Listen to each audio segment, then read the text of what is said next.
Hi everyone, and welcome to my review of the the fifth film in this amazing franchise. This is Mission Impossible Rogue Nation, and I'm a fan of this franchise. I enjoyed most of the films except for number 2, but that's okay.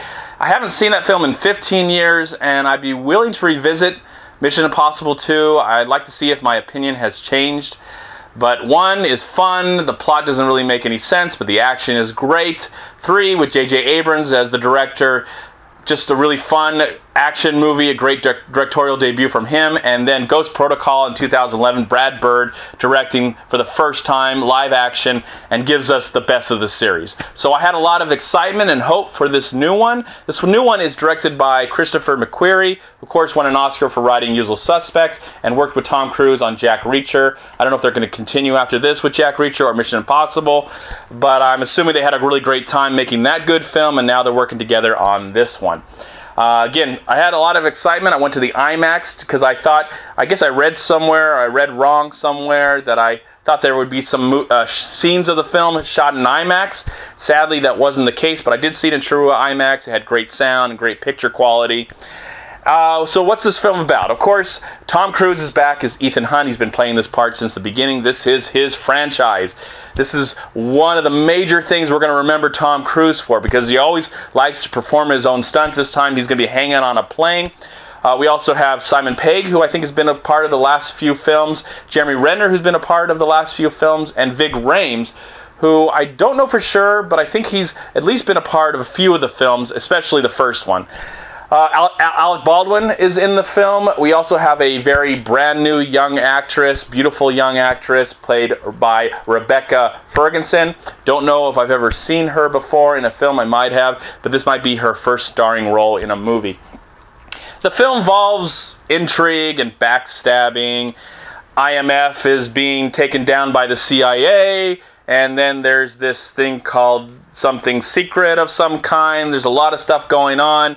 Tom Cruise is underwater, he's on motorcycles, he's on a plane, he's hanging out and fighting bad guys in an opera. So there's this big plot happening. You know, go see the movie, you can find out what the plot or read it online. I'm not going to try and explain it. How did I feel about this movie? Well, having been a fan of this series, I had a lot of excitement, a lot of hope, and I would say this is a good, solid sequel.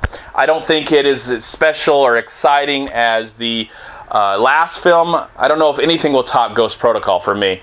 I think that's the best of the series. It just had great pacing, great action, and a story, even though the villain wasn't that exciting. But the villains have never been that interesting. Maybe in part 3 with Philip Seymour Hoffman, but you know, the villain in this one, the new one, Rogue Nation, I like this actor. I've seen him before in other things, and I think he does a good job to be the villain. Alec Baldwin is good. He's got a small part, and I like to see the team. I like that they've kind of gone back to having it involved more of a team. We always have a new actress in this film. Sometimes they get remembered. Like the last film, well, I wouldn't say they get remembered in the series, but of course they go on to other films. But you know, that actress that was in the first one, I don't know if she was a model or an actress or whatever, but I haven't seen her in anything since. But the action in here is why we're all here, why we're talking right now. This has some really incredible action. Some of my favorite sequences. In the beginning, we get to see the plane sequence. I'm not going in great detail, but we get to see that. And I really appreciate Tom Cruise doing his own stunts and performing everything that he possibly can. Almost, I bet. I bet he does have, you know, just in case something should go wrong. But there's some really amazing sequences. I thought the plane sequence was great. And kudos to Tom for doing it. And thankfully, you know, it does look real, so that's great. You know, something that was real actually looks real on screen. But for me, some of my favorite sequences in the film involve this opera sequence, because I love the music that is being sung. I love that they utilize the music as the action was happening. The score that they actually incorporate, of course, they have the Mission Impossible theme, and then they have this composer, really great. But I like the sequence and the way things are shot in the opera sequence. And the underwater sequence was pretty impressive as well. Just some really great things that happened during that scene. I like the action with the motorcycles. I think they were driving through Morocco. So that was really cool. Again, the movie just looks great. It's shot by Robert Elswit, who of course won an Oscar for There Will Be Blood, and I think he worked with Christopher on Jack Reacher. I think he did that. The movie does look great. It looks like its own, and that's what's so great about this series. Even though I don't like the second one, each of the films has their director staple. You know, it does feel like a Brian De Palma film, and then a John Woo movie, and then a J.J. and Brad Bird, and now Christopher McQuarrie has given his staple to what he does. I mean, I know he hasn't directed much, but I did feel like we were watching a film directed by Christopher. It did feel a little bit like Jack Reacher from a few years ago.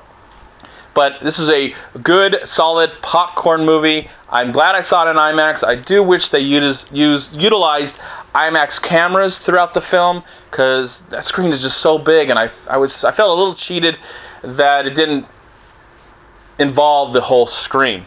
But overall, the action is great. I felt like it had some decent pacing to it, even though I didn't really care much about the story or the villain, but I believe that the characters had chemistry, and I would like to see this actress, Rebecca Fergenson, continue in this series. But you know, the way the series go, usually they just have the girl, it's kind of the Bond series. Usually the Bond girls never really show up again, except for a couple. But you know, it just, I think, wasn't Ethan Hunt married at one time? So Michelle Monaghan, is she ever coming back, or did she die? I can't remember. But anyways, I liked her. I would like to see her in more movies. I'm talking about Rebecca Fergenson, and I liked her in this movie. I think she was solid. She is able to hold her own. She wasn't a damsel in distress, thank goodness. And if she's going to continue the series, that would be great as well, or at least continue and have a career. I don't know if she's done anything in the past. I'm going to go check out what she's done after I do this review. But overall, I did enjoy her performance. Alec Baldwin, did I say? Yeah, I talked about Alec Baldwin. But overall, Simon Pegg, he's good. Vig Rhames is great as ever. You know, whatever he does in the film, it's great to see him. You know, again, I love this. I love the teamwork. I love the teamwork more than just the one person going at it. I think Tom Cruise is a great actor, and he's great in this character. And I'm looking forward to, I've already heard that they're going to make more, so I'm looking forward to what happens next in this series. I really hope a different director is attached to it, because I think that's how the series should go. That's how the series has been. That's how the series should go. But overall, I thought this was a good, solid summer popcorn movie. Turn off your brain. Don't think about the plot too much. Maybe you'll understand it more than I did. But overall, I thought it was a good film. Nowhere near Ghost Protocol, but kind of how I feel about Part 3 and Part 1. Much better than Part 2. Thank God for that. Though, again, be interested to see if that movie holds up, or maybe I should see it again to see if my mind has changed at all. But I really enjoyed Rogue Nation. It is a good, solid film that I would recommend. See it in IMAX if you can. Just don't expect the IMAX format. But overall, good film, great action, and a wonderful time during the summer. So for that, I'm going to give Mission Impossible Rogue Nation, I'm going to give the film a solid 3 stars out of 4. Thank you so much for watching. Please like, comment, and share this video. And also, please check out these amazing movie websites. And if you enjoyed this review, please click here to subscribe to my channel, and also please check out all my recent reviews right here on YouTube. Have a great day, live film, find peace, happiness, and harmony in anything and everything you do, and I'll talk to you at my next movie review.